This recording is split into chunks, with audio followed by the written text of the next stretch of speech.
Just.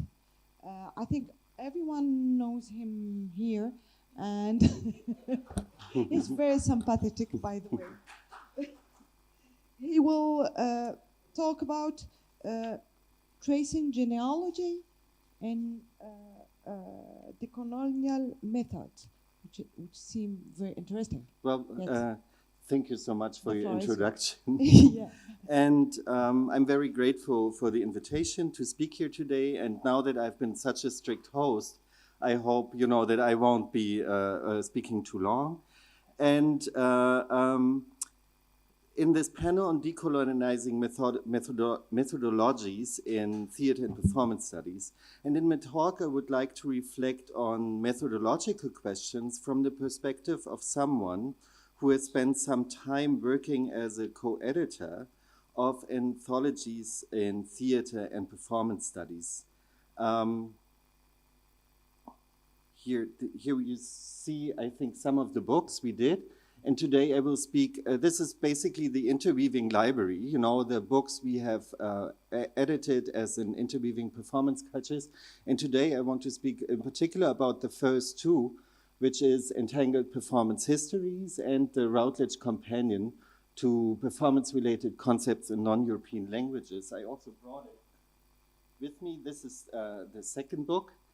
And so the idea is that editorial processes often reveal structural tensions, asymmetries, and blind spots inscribed in widely used methodological frameworks, including also those frameworks that explicitly seek to question and challenge inherited assumptions.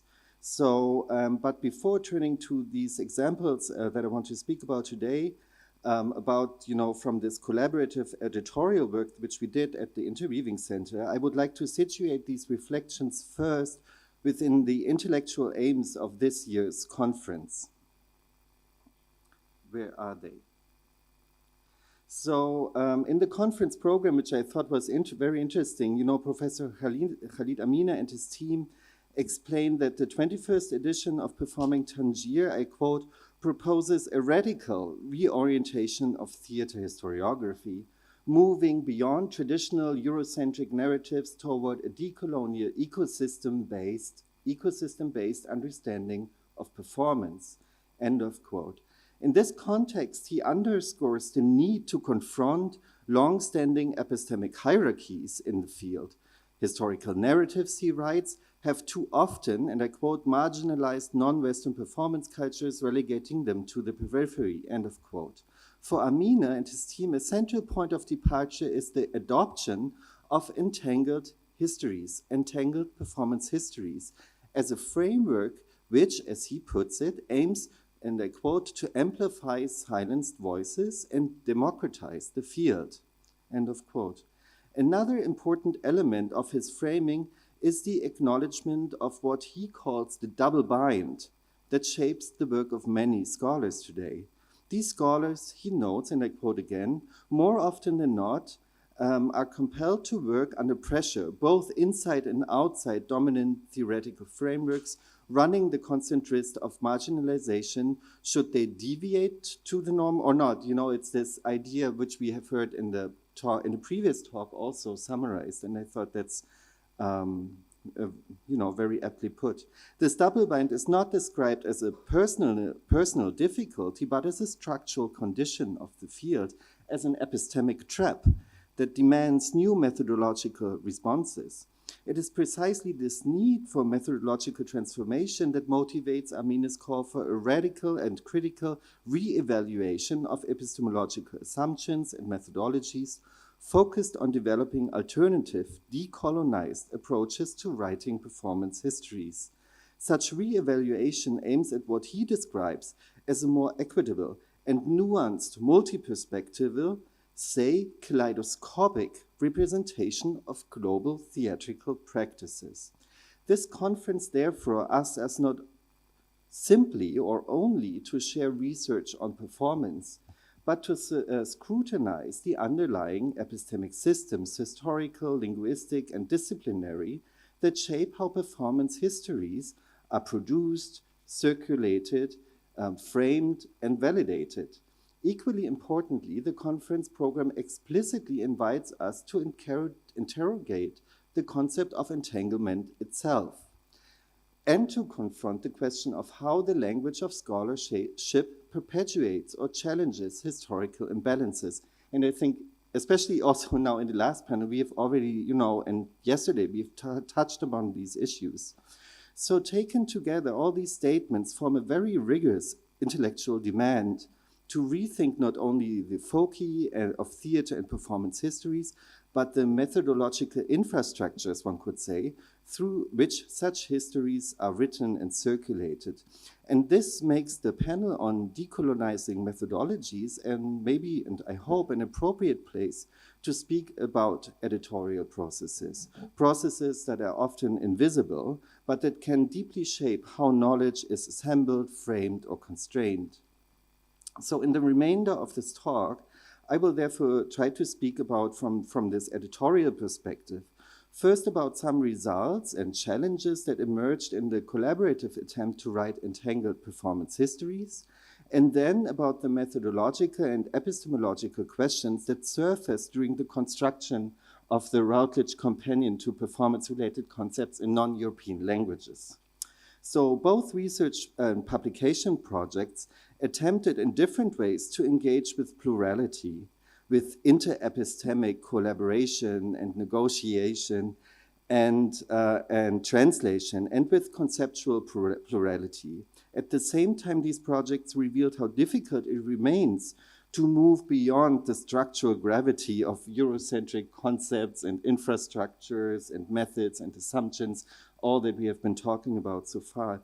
Even when a project explicitly aims and is designed to generate plural, decentered, entangled perspective, these pressures continue to shape the possibilities of scholarly production. So Entangled Performance Histories, it's this book. We edited, you can see my co-editors are Erika Fischer-Lichte, Małgorzata Sugiera from Poland, Holger Hartung, a dear colleague of mine from the Interweaving Center, as well as Omid Soltani from Iran. And so you can see the introduction, the table of contents, and maybe I will come back to this later. And you can see that the second contributor is Khalid Amine, so who contributed to this book, and I think that is an important background also for this conference, maybe. So Entangled Performance Histories from 2023 seeks to propose alternative frameworks for historical research in theater and performance studies. And because this conference explicitly asks us as participants to critically interrogate the concept of entanglement, it is maybe helpful to begin with Fischer-Lichte's introduction, which outlines some, of the genealogy of the concept of entangled histories, and tries to rethink how this concept could be used in theater and performance studies. So Fischer-Lichte presents entangled history as a historiographic approach designed to describe cultural encounters in which all involved undergo transformation.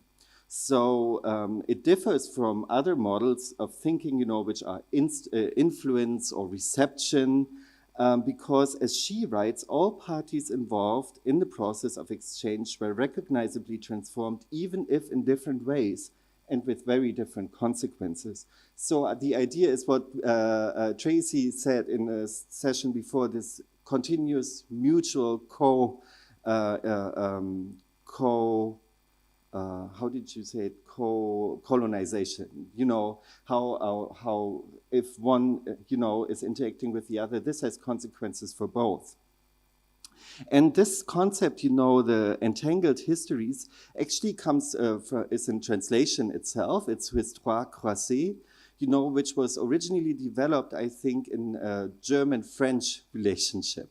So there was this idea that, French national history and German national history cannot be written independently from one another, but actually, that these forces, co-evolved in mutual, interrelationship. It's really a relational history.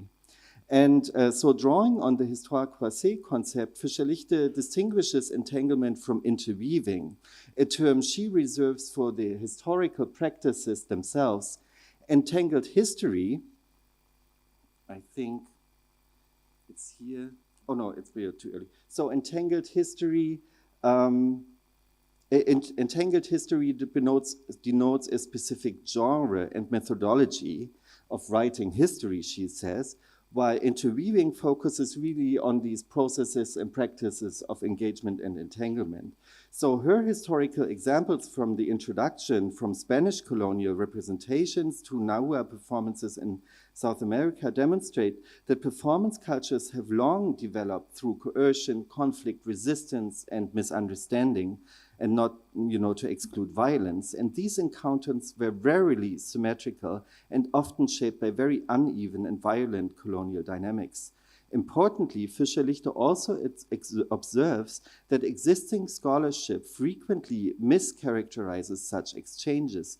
Historians, she argues, often describe processes of interweaving, but interpret them in very one-sided manner, focusing on effects in a single culture rather than reconstructing the mutual, if asymmetrical, transformations involved. So the argument is, and I think this is something that many of you might share, this observation, that when we read histories of interweaving performance cultures, often we are reading them still within a very national framework, for example, of Moroccan, Algerian, German, British theater.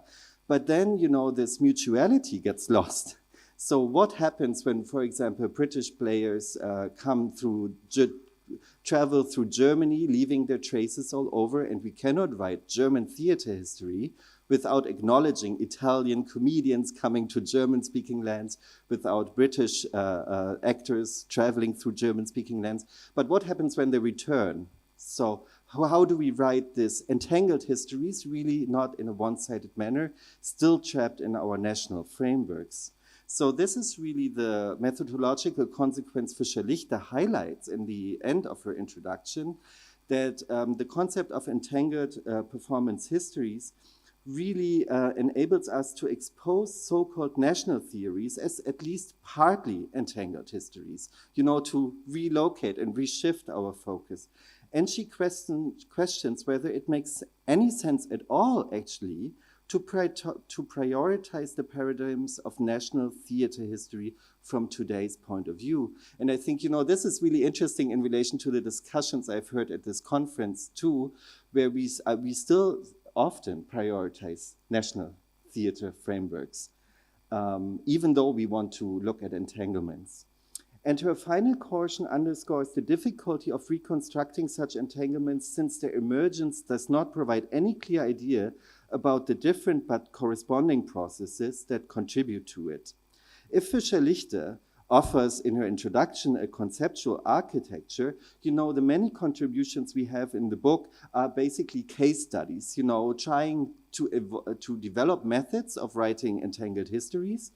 And I will not present Khalid Amin's contribution to the book here, because I think he best speaks for himself in the next day, in his talk tomorrow. So I thought I will speak about Catherine Cole's contribution to the book. And Cole writes about William Kentridge's performance, The Head and the Load. And she's particularly interested in the collage as a strategic methodology of historiography. So Cole begins her contribution by asking, what makes a particular history hidden? Hidden from whom? How is it hidden?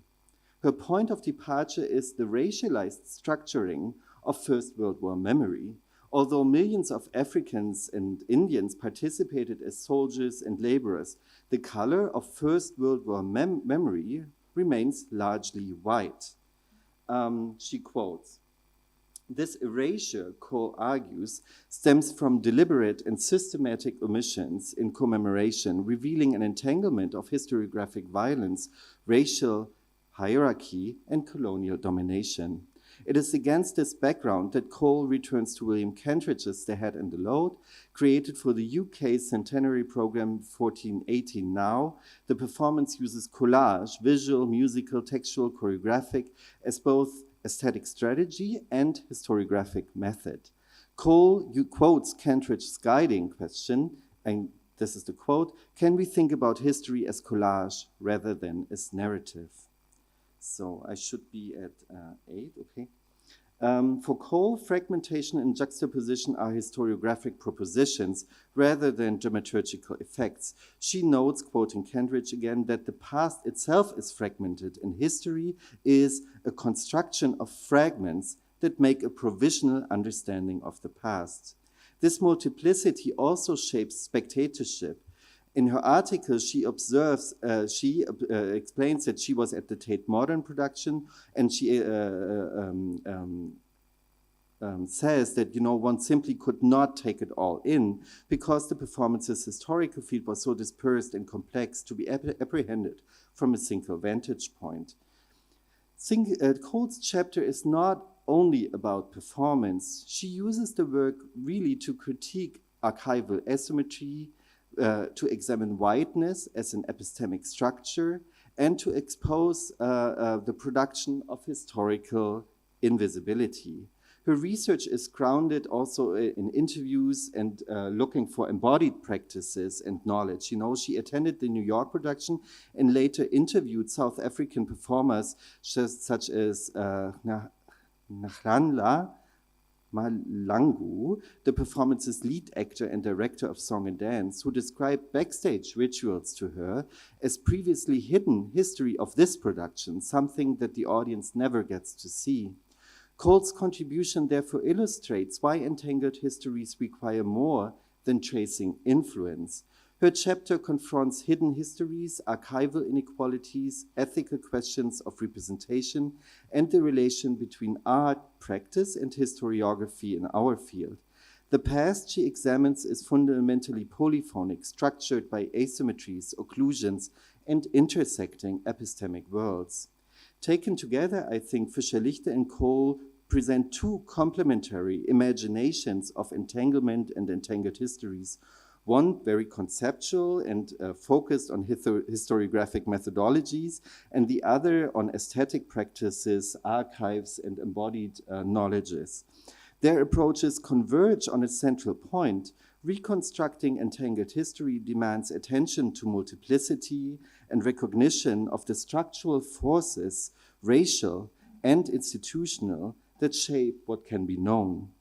So working through the contributions to this volume,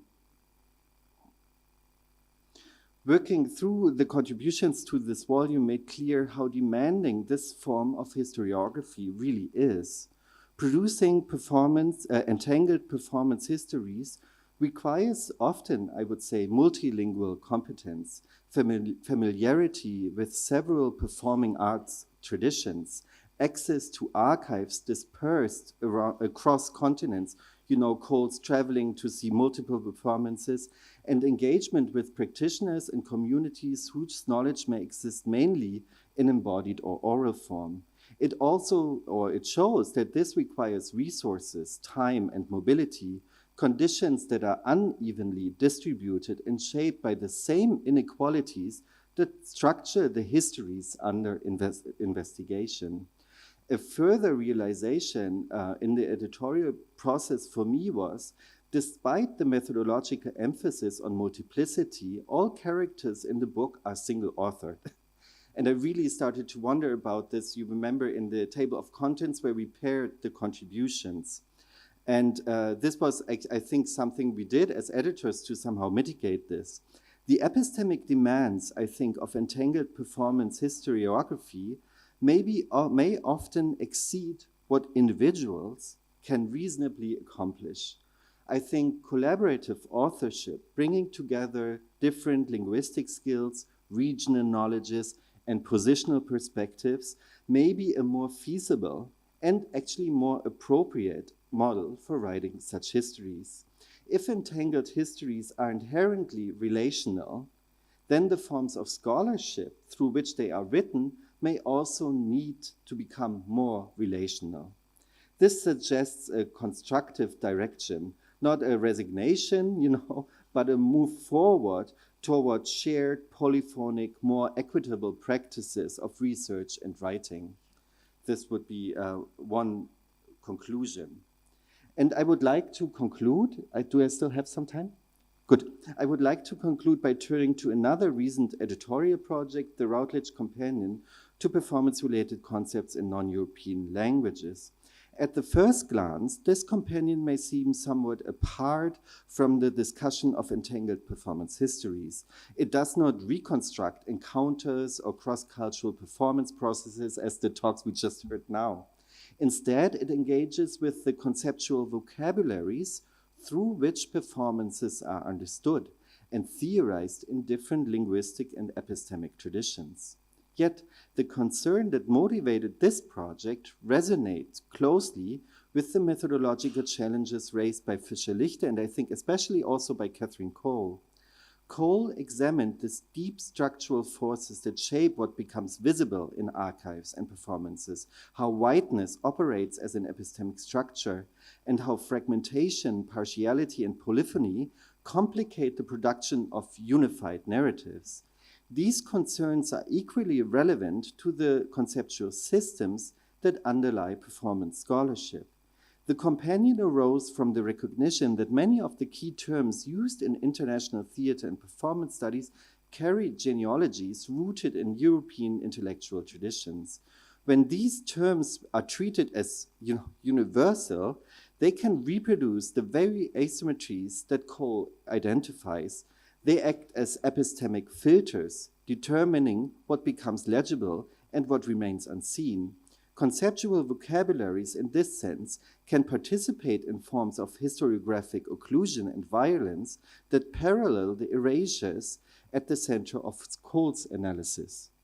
The editorial strategy for this book was therefore to invite contributors working in Korean, Arabic, Chinese, Japanese, and other linguistic contexts to identify and contextualize concepts grounded in their intellectual and performance traditions. The aim was not to assemble a harmonized glossary, but to create a multi-perspectival, kaleidoscopic, to use Khalid Amin's words, multi-perspectival, kaleidoscopic conceptual field in which differences and non-equivalences remain very visible.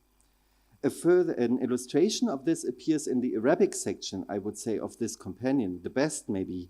It brings together performance-related concepts explained by authors based in Lebanon, Egypt, Sudan, the Maghreb, making visible that Arabic offers not a unified conceptual field, but a very heterogeneous and historically layered set of epistemic traditions.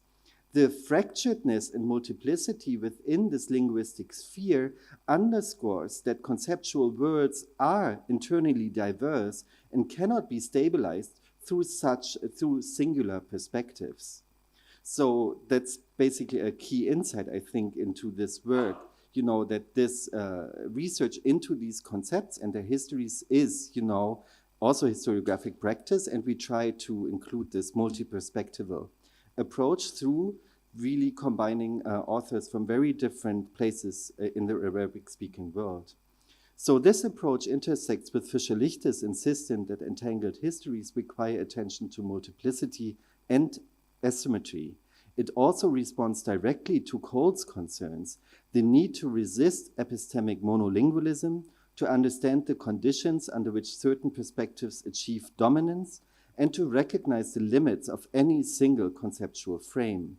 Conceptual translation is a site where these issues surface very clearly. In the companion, the concepts are approached as fundamentally non-equivalent to their possible, apparent, or supposed English or German counterparts. Each of them carries dense historical and cultural meanings that resist often literal translation and straightforward linear explanation. Treating these conceptual words seriously means allowing, these fragments in the book to stand next to each other, and that every reader has to find their own way through the unresolved issues around their histories. So in this sense, The companion is a methodological experiment. It shifts attention from the histories of performance practices to the histories of the epistemic systems, terms and systems through which performance itself becomes thinkable. The book does not call itself decolonial, purposefully so, yet it was edited in a way that exposes structural asymmetries in academic languages, highlights the risk inherent in translation, and resists the gravitational pull of theoretical universals. It was also a deliberately distributed editorial process. Multiple authors from different linguistic and cultural backgrounds writing side by side rather than being synthesized into a single voice. Working on the companion clarified again how difficult it is to create genuinely plural conceptual worlds. As with the work on entangled performance histories, it requires linguistic expertise, which I often did not have, a familiarity with specific cultural and intellectual traditions, and collaborative infrastructures that are not equally accessible. It also suggests that the conceptual plurality cannot be produced through solitary scholarship alone. If Cole's analysis indicates that the past is too fractured to be captured from a single vantage point, the companion points to a parallel condition. Conceptual words are equally multiple, and no single author can speak adequately for them. Across the projects, the most compelling insights emerged where multiple perspectives were brought in relation without being collapsed into uniformity. Both volumes expose the limitations of individual authorship when dealing with plural historiographies and plural epistemologies. If entangled histories and entangled conceptual systems are inherently relational, then I think really scholarship that addresses them may also need to become more and more reflectively so, relational, collaborative, multi-voiced, and structurally attentive to the inequalities that shape research and writing. And I think this is also, I think these inequalities in funding and all these things should not hinder us doing it, but I think we have to work through and with them, consciously so to bring forth more, entangled performance histories. I think this is where I leave it. Thank you.